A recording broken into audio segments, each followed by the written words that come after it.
Hey all, how are you? I hope you are well. I am also fine.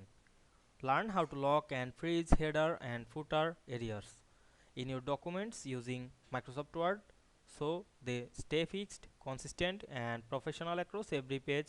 This tutorial provides a clear academic style workflow to help you maintain stable document formatting without accidental movement or edits. So let's get started.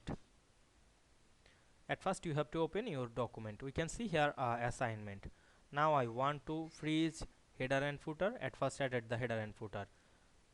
Now I go to the insert menu, click this header option. Then you can choose any header. Now I am select the first. Then write my header text. Now you want to lock the header, click this close header and footer option. And we don't select the header. Now is already locked or freezed. Now you can edit the footer, go back again insert and click footer option. You can edit the footer, use this. Now I write another text.